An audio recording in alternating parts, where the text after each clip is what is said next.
Hello, hello. Happy, what day is it? Tuesday.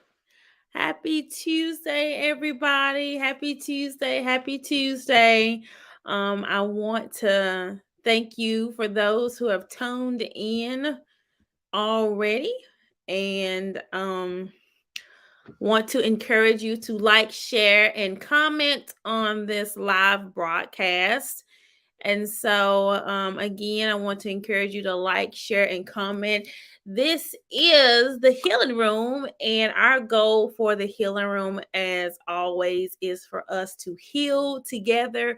Again, we're going to have a conversation. So, with that conversation, I want you to like, again, I want you to share, I want you to comment, I want you to even tag a friend, someone who can benefit from this live broadcast. So I actually had a memory popped up on my timeline on Facebook, probably, I think maybe a couple of days ago. And we have been doing the Healing Room has been going on for I think 2 years now. And so it was something that was initially started to create advertisement for a mental health symposium that I had at our church at Good Shepherd in Pontotoc, Mississippi. And then it began to be a thing of conversation where we can kind of come into the room and start having these conversations about topics that were kind of taboo topics and even taboo topics now. So, again, good evening, everyone. I am Nikisha Fleming. Some of you may know me as Lady K because I'm married to a pastor. I pastor alongside of my husband. And also I'm a therapist, I'm a mom, I'm a sister, I'm a friend, all those things. So I wear many hats. So welcome into the Healing Room. And this is your first time. We believe in healing together. Also, we'll save space, or if you have questions, you can pop your questions in there and I may answer them at that moment, or I may save those questions for the end of the broadcast. And so come on in, come on in, come on in. Hello, hello. It's so good to see some of you who are tuning in. Come on, let's like and share this broadcast. Right now, I have 9 people who are viewing. I want to get this broadcast up to at least about 10, 15. So come on in, like, share, broadcast. Again, if you want to tag a friend, you can tag a friend. I want to get these numbers up to about 10 people. I want to get these numbers up to about 10 people or more, 10 people or more. How many of you, how many of you, I'm just going to kind of do a little introduction again. Remember to like, share, and comment on this broadcast. But how many of you watched the Kirk Franklin story or the Kirk Franklin documentary that came out? I heard about it on Saturday. So how many of you watched that broadcast? How many of you watched it? I want you to put a yes in there or maybe put a no in there. So how many of you watched the Kirk Franklin's documentary movie or clip or however you want to put it? How many of you watched it? I want you to put I watched it. Okay. Good evening, Miss Shonda Deloach. So, how many of you watched the Kirk Franklin documentary or the Kirk Franklin movie broadcast? I want you to put that in the comments. Put yes if you watched it, or put no if you haven't. I did post it on my timeline earlier. You should definitely watch it if you haven't watched it yet. And if you have watched it, we're going to have a wonderful conversation that I feel like is we all can take from it and learn from it and glean from it. I think what Kirk Franklin has done is phenomenal. Being a gospel artist, being a gospel celebrity who has basically displayed a really vulnerable moment for the whole world to see. I watched it for the second time today. It was just so profound. It was very heavy. Definitely agree. I definitely agree that it was amazing job, amazingly done. Looking forward to the album that's going to be coming out as a result of this, or that was done during all this process. Good afternoon, Ashley. Good afternoon. And so many things are compacted in, I think, this 35-minute clip that displays a portions of his story.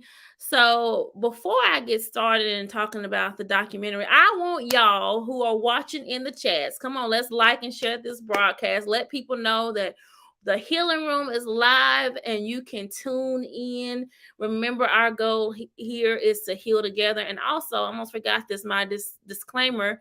I always like to put this up. We will be discussing some very sensitive information. And so if any moment you feel like you need to exit this broadcast and need to talk to a safe family, friend, or even professional, please do so. So this does not take the place of therapy. I am a therapist, but this does not take a place of therapy. This is just a place where we can start those discussions and maybe even trigger or start the healing process. Or maybe this is just something that you can add as part of that healing process. So this is just us being free, being liberal to come in and have a discussion to really, really talk about some of those topics that don't get talked about. Okay. So, got my disclaimer out there. So, I want you all to put your favorite Kirk Franklin song in the comments. So, put your favorite Kirk Franklin song in the comments. I'm going to even put mine in there. Well, it's hard to pick a favorite for me cuz today when I was thinking about what I wanted to talk about and I was just thinking about, man, this discussion. So a lot of you put smile. We got some smile people in the comments. So put your favorite song, Kirk Franklin song, in the comment section. So we got some more smile people. When I think of Kirk Franklin, one of the songs I think about or that really made me think about with the documentary was Imagine Me. So that's something that I put in my timeline. Imagine me. Imagine me being free. Then a lot of y'all put smile. Any other has some other favorites. I think of Lovely Day. And we can't forget the beginning of Kirk Franklin Stomp. That was always will be a classic. And Do You Want a Revolution? Whoop whoop. So those are some Kirk Franklin classics. And so we've seen or we know that Kirk Franklin is a gospel legend. So we know that Kirk Franklin is a gospel legend. We got another one, Melodies from Heaven. Yes. Yes. And he even did a rendition with that with Maverick City. So he has amazing amazing just songwriter. His story, he's talked about being homeless. He's talked about being adopted. That's a good one too. Everyone Hurts by Kirk Franklin. And I believe a lot of what has caused him to be so well known, which has caused him to make it and caused him to be a gospel um celebrity, is the fact that he has experienced a lot. And I don't want this discussion to be too long, but there's some key points in this documentary that I really want to hit on because I believe that we all can glean from it. And I believe that us as a community of people, us as people, we're all on this journey. And a lot of us have been impacted by life. And some of those impacts that we've had, whether it be decisions or whether it just be we were born into circumstances, they left an imprint in our soul. And so in this documentary, I want y'all to definitely go back and watch it. But in the documentary, Kirk Franklin, he's talking about he's he's working on this album, and the first time this is his 13th album, and the first time he had some background cameras or some behind the scene cameras going. So during this process of working on this album that will be coming out, I think October the 6th, I'm so looking forward to it. He gets some information. Now, a little bit of background by Kirk Franklin that was seen in the documentary is that he was adopted. I think he mentioned that he was adopted at the age of 4, which means he had a period most likely from what I'm hypothesizing that he was with his biological mom. And so he talked about how he was adopted at the age of 4 from a distant relative, and she was an older woman, and he mentioned a lot growing up, not remembering growing up with cousins, and not remembering having birthday cakes.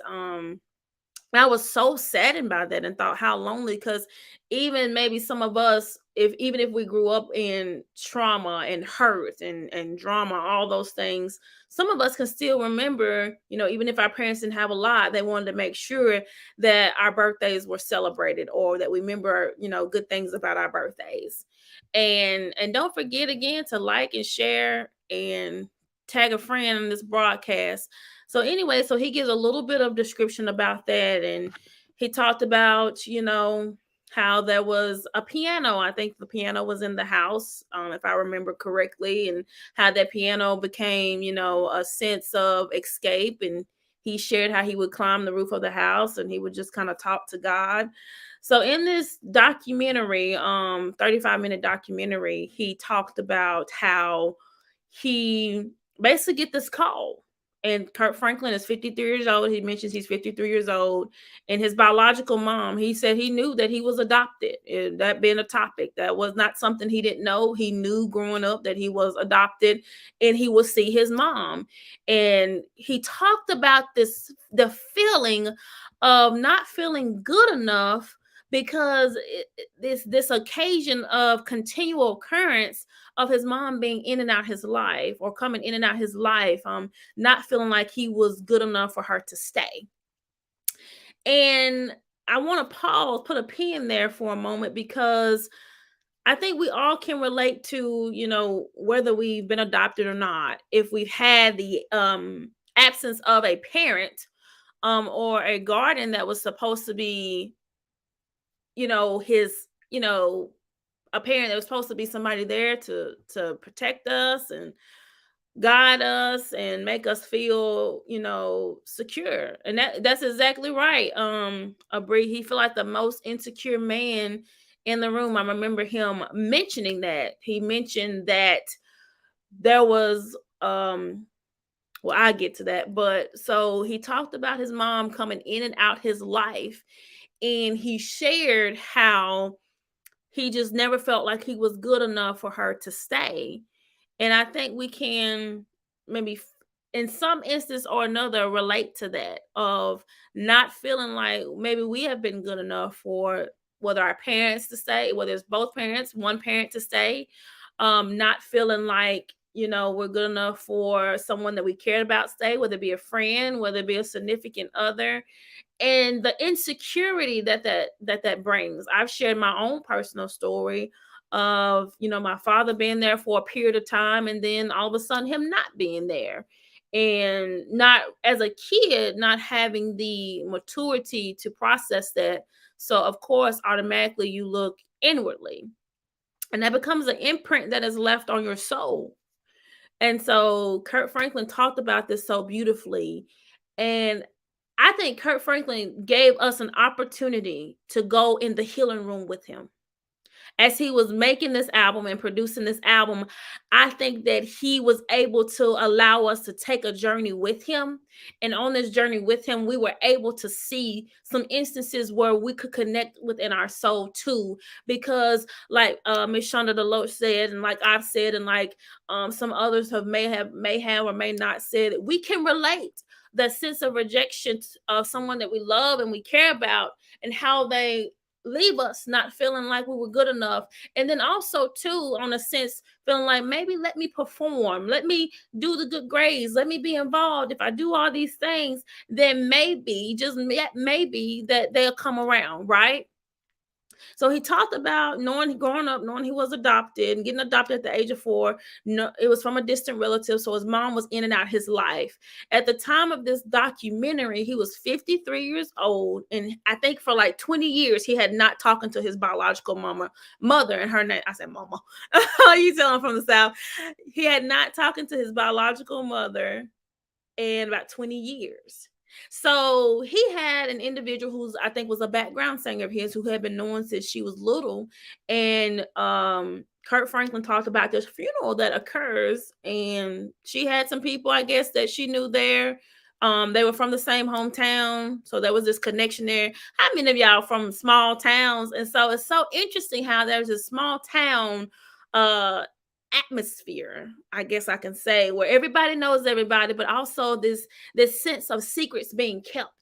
And where I work at now and where I worked in the past, when I worked in recovery with adults and now I work in recovery with adolescents, there's this phrase that I hear that we are as sick as our secrets. And I don't think it's just one culture more than the other, but I think people can relate that maybe you have been at a funeral, maybe you've been at a family gathering, right? And you find out a secret, and it's like, wow, I did not know that. And it may change your trajectory, or it may have changed how you view something or someone. I don't know why that's a thing, but it seems like at these pivotal moments, like someone dying or someone being born or a family gathering, that's when things come out. Right, that's when the secrets come out. And so Kirk Franklin talked about one of his background singers that he's been knowing since he was little. I had a family member at a funeral, and at this funeral, the funeral was, I think Kurt Franklin said, it was a biological aunt of his mother's sister, one of her sisters. And Kurt Franklin said in the documentary, I did not go on purpose because I knew I would probably run into Deborah, which is his biological mother. I can sense that there has been some frustration with him and his mother, because he talked about later on when he finds out this news of this guy, not just rumored to be his father, but actually a paternity test being done not once, but twice, and proving that this guy is his father, that there has been some stories told to him by his mother that have not been true. And he even mentions that in the documentary. And so they're at this funeral. This guy, says, hey, I used to date Deborah. And so, how sometimes, how many of y'all sometimes, y'all know how we do in our community. I'm talking about the Black community. Somebody say this one little thing and our mind just kind of just goes, look, Deborah, when she was younger and she may have had this baby, and we kind of didn't know who the father was. I'm just kind of thinking. About our culture, our dialogue. Y'all talk with me now. Don't leave me out here by myself. And so, anywho, he talked about how they're at this funeral. This guy tells another mutual friend of Kirk Franklin's background singer or family member, yeah, I used to date Deborah. And so they start looking at him and they thinking about how Kirk looked. And y'all, if you see the documentary, you will see that there's a lot of physical features. That resemble each other. Even how they reacted to the results of the paternity was the same to me. That's to me. So, I mean, the bloodlines, genes, genetics, all that runs deep. I really think that runs deep. Yes, you are exactly right. He is a splitting image of his father. He definitely is. Like when I saw the nose, and I'm like, oof, like oof. Definitely amazing how much they look alike. And so continuing on in the documentary, this guy swabs his mouth, gives it to whomever, said, hey, whatever, y'all take this, do whatever it is y'all want to do with it. This started being a rumor. His mother called and was like, I've heard the rumors and I want to let you know that that's not true or whatever. And so he takes the swab that the guy did, and he takes it to his doctor, get his mouth swabbed. She calls him. She said, I'm going to go ahead and give you the results. I'm not going to beat around the bush. And comes to find out. So I want y'all to take a moment to like, share, and comment, and tag a friend. Like, share, comment, and tag a friend. Let's get these numbers up. Right now, we got 13 people viewing. That's awesome. Let's get these numbers up. Let's see if we can get it to 20. So like, share, and comment. So he finds out paternity results. I think it was like 99.95% that he was his father. And Kirk begins to talk about how over the years he'd had people say that he was his father. And I can imagine being famous, right? Being a celebrity, and of course sharing your story through your music, and also maybe sharing your story through interviews and books or whatnot, that people were coming out the woodworks probably saying that they were his father. We've seen it even with basketball celebrities of them having that same instances if their father neglected them or abandoned them, how then they would come out and say, "Yeah, this is my son." Or people, if they didn't know who their father was, how they would get people to say, "Yeah, that's my son." And so it's very interesting. And I think we have to, this is another point to pin, is that this gives a narrative, not just in the Black community or any community. This gives a narrative that people have to take on this identity. And he mentions that of their gift, because it is my gift or it is my talents that causes me to be loved. It is my gift or is my talent that causes me to be appreciated. Hey, Lyric. And it is my gift or my talent that causes me to get the notoriety and it causes me to get the accolades. Kirk Franklin has mentioned a very phrase that stick out to me. It was a song that he was working on after he finds all this out. And he says, "I give up all the trophies that I won just to be somebody's son." I want y'all to sit with that for a minute. He said, "I'll give up all the trophies that I've won just to be somebody's son." I really want you to take a moment and I really want you to ask yourself, when you look at your life over the span of the years, and you think about all the things that you have achieved, would you give all that up to receive love, whether it be love from a parent, a significant other, or friends? Would you give all that up? Did you do it with the hopes that maybe they'll come around? Did you do or achieve, or were you overly ambitious with the hopes that maybe they will be there? I know I did. I can be honest. I can only be honest about me. But I just knew if I just worked hard and I got the degrees and I got the awards and I got the accolades, that my father would just be there and he will stay. But he didn't. He would come around for a moment, but soon as the moment was over, he was gone again.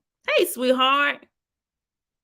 Soon as the moment was over, he was gone again. And so what I realized is that it didn't matter how much I achieved until I showed up for me, until I approved of me, all the approval that I was wanting from my father and from those who I felt like wasn't there. It would never be enough until I approved of me. And I'm just now learning to really show up and do that. Praise God. So Kirk Franklin said this, and it's part of a song, and I'm so excited to get this album because it's gonna hit a little different for me. I don't know about you, but this new album that's coming out, it's gonna hit a little different for me now that we have this background information. And for him to put this documentary out there again, for us to go into the room with him and to walk through this process. And I'm sure if he has gone back and watched the documentary all put together and edited, that it brought up some feelings for him. And I'm so glad he mentioned this in the documentary. I'm so glad that he's going to therapy. I'm so glad that he is getting the help and the treatment that he needs. I think he even mentioned it jokingly, but I know he really was serious. He's like, "I'm calling my therapist tonight saying, hey, I don't care if you have to come in your drawers. I just need you to come." And so I'm just glad, that he was able to, that he is able and he was able and still is able to get the help and process a lot of the trauma. Another thing that he mentioned, well, first let me say this. So he gets the results with the first paternity test. He goes to the guy, shows the guy the results. And when he shows the guy the results, the guy again responds the same. I'm like, oh my goodness, they even respond the same. And then the guy was like very apologetic. And Kirk Franklin began to talk about, if only this guy would have known that he had a son, he would have, that's all it took was a test for him to find out that he had a son and Kirk to know he had a dad, and for him to just have what he's been wanting. And I remember the guy saying, I have to take a moment, I have to process this, because here it is, 53 years. This guy's 53 years, and he's your son. You find out, you discover that you have a 53-year-old son. I mean, like, whew, that's heavy. And I remember Kirk Franklin said, I know this may not be a good time, but can I just hug you? And in that moment, as I'm watching this, I don't know if y'all thought about this, but I thought, like, this is the little boy. Like, this is the little boy in him showing up, just asking for what he's always wanted. I can imagine growing up and not seeing a lot of family, not growing up with cousins, not having birthday cakes. Like, man, I celebrate my birthdays big now. Like, birthdays, I love birthdays. I love birthdays. That's why I celebrate my kids' birthdays. My husband's birthday, I do it big for him. As I want to show my love and appreciation, because I grew up, birthdays was a big thing for me. We made sure, my mama made sure that our birthdays stood out, and she wanted to celebrate our birthdays with us. And so when he asked to hug this man, it was his 10-year-old, 4-year-old, whatever year old childhood self that was showing up and just needing a hug. It was no amount of money, no amount of fame, no amount of fortune that could heal that. And I was so happy, and I was so, like, teary-eyed and emotional too at the same time, that everything that he'd been wanting growing up, and this man that he is, 53 years old, having kids himself, he just needed that hug from his biological father, and I'm thankful that he was able to have discussions with his biological father and get some context. But sometimes in the healing process, we may not always get the answer why. Sometimes in the healing process, we may not know why. Sometimes in the healing process, we may not get what we expect, but it's still our right and our responsibility to go through that healing process, whether it's like we want to or not. And so he goes to his aunt's house.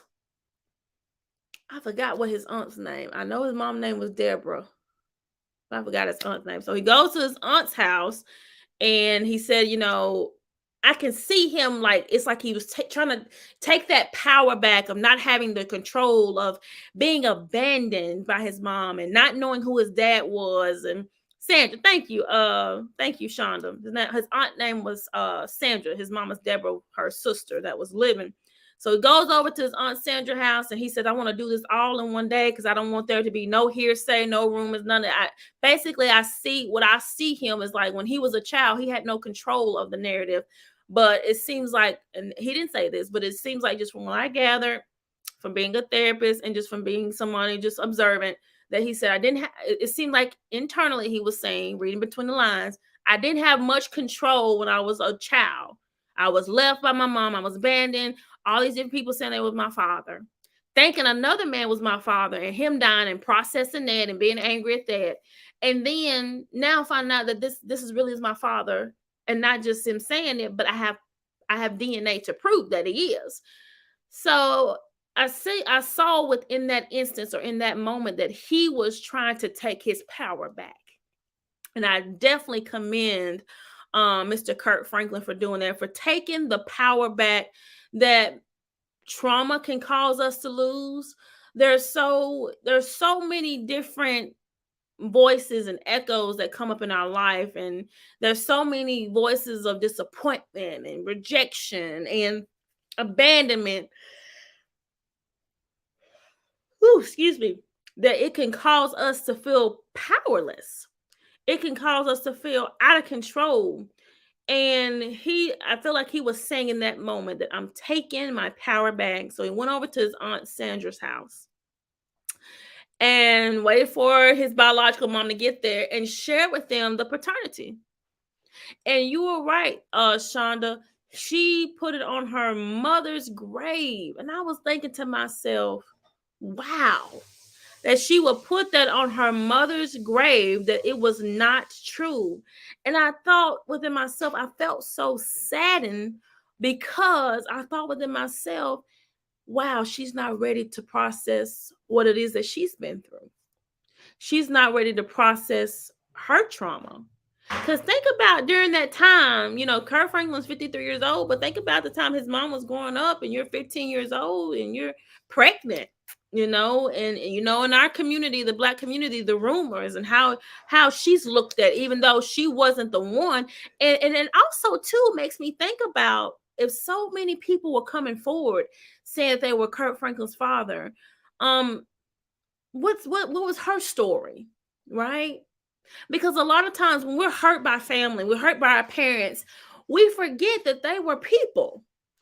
We forget that they had a story before we even came on the scene. And sometimes we are caught in the crossfire of the trauma that's impacted them. And so even though we're impacted and it damages us, we forget that they have a story too and that they've experienced trauma. And so I she was in denial. So Kurt Franklin was like, okay, we're gonna do another DNA test. And so he got them all together and did it. And the results came back the same. And his mother, still could not, she could still not say, okay, son, yeah, this is it. This is true. Whether it was she didn't remember, whether it was yes, and I just didn't want to accept it, she could not. And I remember his aunt looked at her and said, Deborah, all he wants to know is the truth. And I remember Kurt saying, and she basically was like, is this going to draw a wedge between us? And he was like, yeah. And he was like, there's no laugh, there's no hug, there's no nothing that can replace this. He was like, I deserve this. And he shared that he wanted that relationship. And a lot of people, I heard different comments, or I saw different comments when this moment happened, like, oh, that's his mother, he's just not ready. And no, this is what I think when it comes to trauma and family relationships. We have a right to set limits and boundaries. Kirk Franklin has a right. Deborah has a right. His father, I think his biological father named Rick, has a right to set boundaries. If you're asking for something in a relationship, and if that person in that relationship can't meet or don't have the bandwidth or they don't have the capacity to meet what it is that you're asking for, why allow for yourself to be abused? Why allow for yourself to be mistreated, maltreated in this relationship just because they're family? Why? And so Kirk Franklin was saying, this is what I need, Deborah, talking to his biological mama. And she couldn't give it to him. And the reason, oh my God, this is so good. I hope y'all are listening and pulling nuggets. But the reason she could not give him what he was asking, because she was not at a place to process her own trauma and begin her own process of healing. And the reason why I want to have this discussion is because I am a pastor's wife. I say I pastor alongside my husband. I don't stand in the background. I stand with him. I'm also a therapist. I'm also too have my own personal relationship with my higher power, who is Jesus Christ and God and them. However you want to put it. Father, Son, Holy Spirit. And we are talking about the Kirk Franklin. Most of us have grew up listening to his songs. I'm gonna be honest with you. A lot of his songs have played on various radio stations, whether it's gospel, R&B, rap. A lot of his songs has played on various radio stations. So even if gospel wasn't your preference, you have been impacted in some way by listening to his music. And we're talking about somebody who is a gospel artist, defines himself as a believer, a Christian, and has 53 years old and still working through and processing his trauma. He said something that was very profound, and it stuck with me. When the first I heard it, I was like, wow. And he talked about this ongoing feeling and experience of trauma.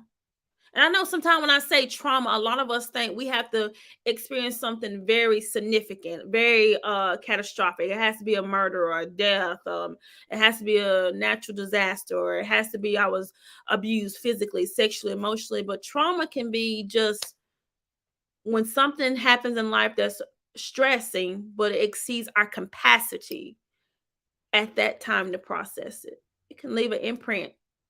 It can affect our psyche. And so he said this, when you, and I'm paraphrasing, when you have become almost institutionalized by your trauma, he talks about you start to wonder what it's like to be well. And I know this is heavy, so a lot of y'all don't have to put this in the comments, but how many of you have experienced something so significant? You are 23, you are 33, you are 43, 53, 63, 73, and you have experienced something so significant in life, and you're wondering, can I ever recover from this? Can I ever heal from this? Is it ever, am I ever going to be okay? Is this ever not going to bother me? Is this ever not going to impact me? How many of you who are not ashamed can put that in the comments that, yes, I've had moments where I thought that I was okay, and then something triggered it, and then now I find myself kind of back, and I'm needing to process that. I'm needing to work through that, and I pray, and I go to my higher power, and you just wonder, am I ever going to be well from this? Can I tell y'all something? I've had those moments too. I've had those moments in my life when it came to my father, like when Father's Day come, am I ever going to be well from this? Am I ever not gonna hurt? Is this wound ever not gonna hurt, have a tender spot anymore?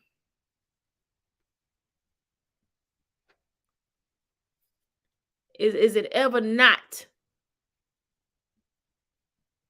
I go to, whether you go to church or I pray, I meditate, I sing, I worship, I give God praise. Hallelujah. But I still have this wound. I still have this memory. I still have this scar, whatever you want to call it. And I wonder, am I ever going to be well? Is it ever not going to bother me? And I think Kirk Franklin give us a demonstration of that. It may be that it may not leave a scar. It may be that it still hurts and you still have those memories and you still have those, but we can take the pain and make it purposeful. We can take the moment that we're in, and it can be beneficial. It can be for our good. And the wound doesn't have to keep being injured, but it can heal. It may leave a scar, and you may have a story to tell from that scar. But it does not have to be something that keeps us in a sad or downtrodden space. And a lot of that work Kurt Franklin mentioned is, going to therapy. He said something so profound, and at the end, and it really stuck out with me because, again, I've shared how I grew up and how I wanted to be successful and how I wanted to be. I had the degrees. Actually, a lot of people, if y'all just look on the outside looking in, y'all think, "Oh my gosh, she's 30 years old and she's accomplished all this." And I'm finally at a place in my life. Finally, I'm still working on it, where I'm like, "Hey," and I'm gonna say something, and it probably may mess with y'all. And I got this from my amazing supervisor that I work with. His name is Jeffrey Knowles, and he did this presentation at work, and it still resonates with me that we can be the parent to our childhood self. Ooh, I'm messing with some of y'all. We can be the parent to our childhood self. So what I didn't receive from love, the trauma that maybe came at the hands of someone who's supposed to love me and give me security and supposed to protect me and keep me safe, I can parent that young girl. I can parent that young boy. I can show up for him. I can show up for her. I can be what she needs. I can be what he needs. I don't have to wait for the mom to show up or the dad to show up or the uncle or the significant, whoever left me, whoever dropped me. I don't have to wait for them to come back, apologize. I don't have to wait for them to show up, but I can show up for that little girl. I can show up for that little boy. And there's different ways. Somebody asked a question, good question. How do you do that? I'm thinking that's what you're asking is how do you do that? One of the ways that I show up for me, something that I did, and my supervisor again that put this in his presentation is he talked about how he has a picture of his childhood self. Because think about it. The stuff that you have experienced, if a young kid came up to you, you would encourage them, you would love on them. If your child, your young child, if you have any children, or if you have any nieces or nephews, any children that look up to you, if they came to you and they probably have, and they felt discouraged, you wouldn't tell them, get over it. Why you still crying about this? Why you still bothered by this? I hope not. But you would tell them in love, you can do this. You're worthy. You're valuable. So one of the things that I do this that my supervisor from work mentioned is he has pictures of his childhood self that he keeps. I think he said he keeps them up in his office. I have two pictures of my childhood self that I have up by my desk because I'm at my desk at work a lot. And those two pictures are different ages where different things was going on. Yes, I was a happy kid, asking a lot of questions, bubbly, but I also experienced domestic violence in the home. I saw my mom getting abused by my father physically. And that was traumatic, very traumatic. So I tell that little girl, I tell that little girl, I look at those pictures and I'm affirming myself. And it's a way for me to connect my childhood self to my adult self now. And I let that little girl know, and I let this adult me know too, because they're one, that you worthy. I show up for her. So when I find myself getting stressed over women work, okay, little girl, what do we need to do to get you back to your baseline? What do we need to do to charge up your battery? In relationships, you don't have to be emotionally responsible for everybody. Because as a child growing up, seeing your mom being abused, I felt like I had to protect her.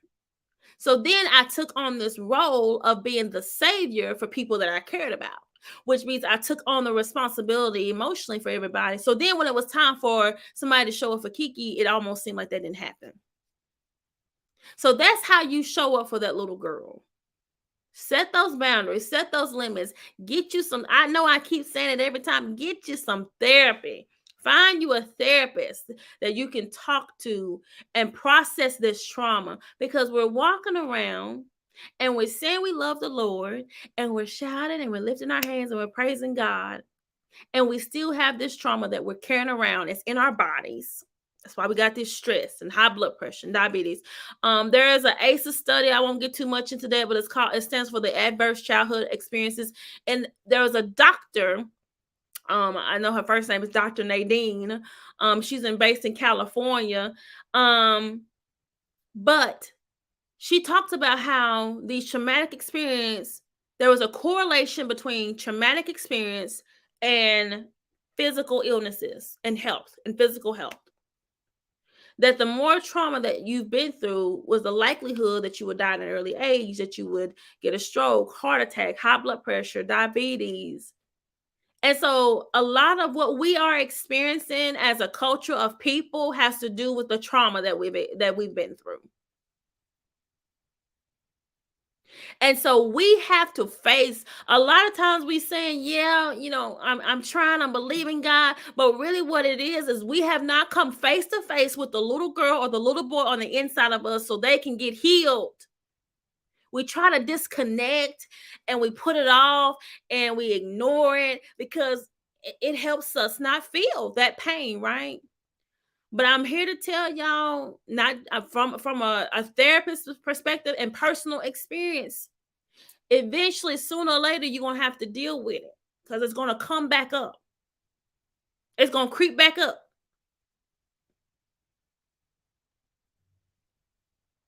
And so a lot of times we're doing things that's not helping us heal. And so I wanted to have this conversation because God bless you, Kirk Franklin. If you ever watch this, think about little old me. Um, but God bless you, Kirk Franklin, for allowing us to come in the room with you and to heal.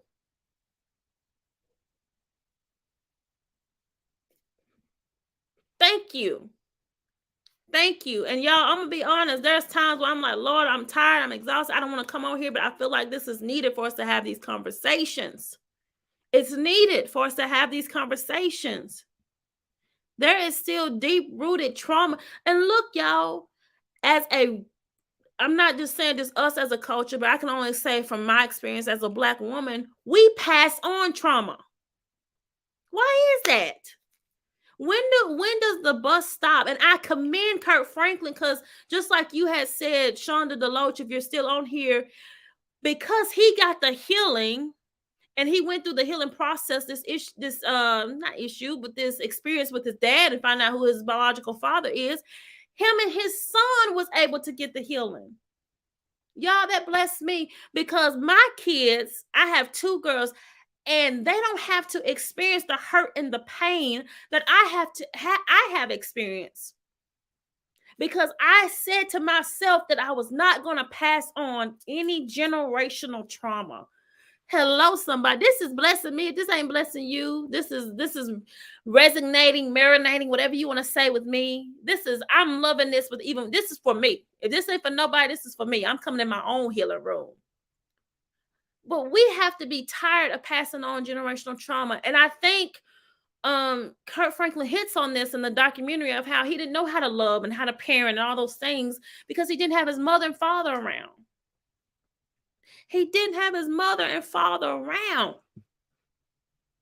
And Lord, my prayer is that as I hope his mother has gone back and watched the documentary, my prayer and hope that she would say, I need to go talk to somebody. Because I'm gonna be honest, y'all, when I was watching this documentary, and y'all let me know for those who watched it, if you thought the same. I thought to myself, these people, maybe they weren't living well then because his mother was 15. But I'm thinking to myself, how in the world did he just get left behind? Like, how this world did this child at this time get left behind? And nobody thought to say, Deborah, did you date this guy for a period? Or is that not his fault? You know, I'm just thinking out loud. Like, this is what I was thinking. But I was so like blessed to hear his dad say, I hate that I didn't know sooner because I could have been there. I could have been a father. But at the same time, he said, I got enough love. And I'm just like, ooh, he said, I got enough love to still give, even though he's 53 years old. And I'm just excited to see and hear as he's willing to share just that relationship with his dad blossom. I'm excited for that because I believe that relationship can be 10 times better now than it would have been over the years of him growing up. I know it doesn't take away the emptiness and the pain, but I think that emptiness has even been filled up. Like I'm still resonating off of what my pastor, my husband said on Sunday, that my empty days are over. Because when we experience hurt, abandon, and pain from those who we feel like should have been there for us, it gives us a sense of emptiness. And then when we try to do things to fill that emptiness and it doesn't work, it's only temporary, then we keep on. It's like we keep on. Right? And so I'm just so thankful that I think Kirk Franklin, he's opened the door for conversations. And I think if anybody watched that and it hit them, I really encourage you to go seek therapy. I really encourage you to go seek someone that you can talk to. I really encourage you to go and start that healing process. Y'all, I am a first lady. That's what we call it in the Black community. Y'all want to know why? No, I ain't even gonna have that conversation tonight. But I'm a pastor's wife. I'm a therapist. I'm a mother. I'm a sister, I'm all those things. And I have a therapist. I have a therapist. You wanna know why I got a therapist? Is because I do not want to be working in the business of people, whether it's me passion alongside my husband, whether it's me being a therapist. I don't want to be working in the business of people and be unwell. And I'm gonna tell you, working in the business of people, if you're not dealing with your stuff, it will trigger stuff in you. It will trigger stuff in you. And so you have to be well. Look, I'm gonna say this, and y'all can do whatever it is you want to do with it. I'm letting y'all ask any questions from my point of view. I'm just giving you a therapeutic point of view. Again, this is not therapy. This is not take the place of therapy. I'm not your therapist. This is the healing room. I'm just hosting this wonderful live broadcast. Okay, so I'm not your therapist. But this is just an opportunity for us to have discussion. You owe it. Y'all listen to me. You owe it to yourself. My God. You owe it to yourself to heal. You owe it to yourself to heal. Y'all don't get nothing else from what I said. You owe it to yourself to heal. I want y'all to put that in the comments, and I'm opening up for questions. I told y'all we're gonna be on here all night. Y'all know I can talk too. But put this in the comments. I owe it to myself to heal. You owe it to yourself to heal. You owe it to yourself to experience the essence, the atmosphere, the continuation of what wholeness look like. Yes, I owe it to myself to heal. I'm gonna even put it in there. I owe it to myself, my adult self, my kid self, uh, my little girl self, my 10-year-old self, my 14-year-old self, 15-year-old self. I owe it to myself to heal. I owe it to me to heal. I have a right to heal. I have a right to be whole. I have a right to be full. I have a right to be loved. I owe it to myself to heal. If he says healing is the children's bread, we can talk about the physical, but what good is your physical body if your mind is in turmoil? What good is it? What good is it for you to be physically healthy if your mind is in turmoil?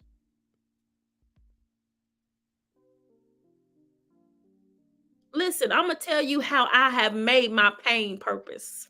Something that we do at our church at Good Shepherd is we have a Father's Day breakfast. Now, I could take that pain and be bitter or be resentful. And I have dealt with those feelings and those emotions as it relates to my father. I'm very y'all see on here, I'm very transparent. And so, but I took that pain and made it purpose because I said, you know what? There are some good fathers out here. There are some fathers out here who are taking care of their business. And so we're going to honor those fathers at our church. And so that's why I said we're going to start having Father's Day breakfast and we're going to make it a yearly thing for as long until I feel different, until God say different. Because there's some men out here handling business. Look, I owe it to myself. One of the things that I did is I grew up and I knew what the pain was not having a father there. So I said, I'm gonna do everything I can in my being to make sure my children never experience the absence of a father. And y'all, my girls, they love their daddy. They love him, and I love my husband. A lot of my healing has taken place watching him father them. I owe it to myself. You owe it to yourself to heal. I want to open the floor for any questions, any more comments. Also, I want to throw this out there because I didn't last time. If you were blessed by this conversation, you are free to give, to sow into this platform. If you were blessed by this conversation, you are at liberty to give, to sow at this into this platform. The information is at the bottom. Any questions? This was so good to me. And if you have not watched the documentary, I encourage you to go watch it. I posted the link on my Facebook, my personal Facebook page. And I think it's on the Healing Room's Facebook page. I encourage you to go watch it. It is literally a 35-minute documentary. I encourage you to go watch it. But there was so many things in there that I can pull. I just can pull from it, but I pulled on things that stuck out to me. But my goodness, I think it's so important for men to heal. So you'll have to go back, Charles, and watch the whole discussion. And I encourage you to watch the documentary, maybe before you watch the discussion. But we talked about the 35-minute clip documentary about Kirk Franklin sharing, basically finding out about his biological father and that paternity, and just the healing process that he's been on throughout his whole life. And even the healing process that he's continuing on, even with recent finding out who his real father is, because he talked about hearing different stories and having different men come up to him saying that they were his father. I mean, that's heavy, y'all. I knew who my father was, even though he basically abandoned me. But to have different stories, and then to find out and to think one man was your father and he died, and then to find out somebody else was your father. Wow, that's heavy. So I encourage y'all to go and watch it tonight. It's only 35 minutes. It's going to bless you. It's going to bless you. And I just want to feel the need to say this as I get ready to hop off. I just feel the need to say this. Everything that you've been looking for, you probably been I know I'm very inquisitive and very ambitious, and I'm an overachiever. I'm not a achiever, I'm an overachiever. Everything that you have been looking for, everything, it's right here. You've been looking for peace, you've been looking for joy, you've been looking for love, you've been looking for acceptance. It's all right in here. Everything that you've been looking for and asking for, God put it all, everything in you. When it talks about this treasure in earthen vessels, you ever grew up watching any type of show? When they're looking for treasure, they got to dig for it, right? Thank you, Jesus. Sometimes that digging process, it may come up in a form of therapy. It may come in the form of journaling. It may come in the form of prayer and meditation, but you got to dig for it. Everything that you've been looking for right here. He put it in you. And so you just giving out what's already been put in. And there's things in life that happen, and things in life, that comes up that tries to put more dirt on it so you can't find that treasure. And I'm just so glad that even with all the hurt and the pain that has came up in my life, that I have been able to find that treasure. And I want to encourage you to do the same. Remember, you owe it to yourself to heal. So that's all for the discussion tonight. I want to thank you for taking the time out to tune in to this discussion. Again, if you were blessed by it, if you're just tuning in, go back and hit the replay button for this discussion. Um, but I just want to thank you all. I want to encourage y'all to continue or even begin your healing process, because it's not just enough to be healed, but I want to encourage you strongly that we got to be whole. So that's all for tonight on the Healing Room. Tune in next time. Be on the lookout for things to come. God bless you. Peace.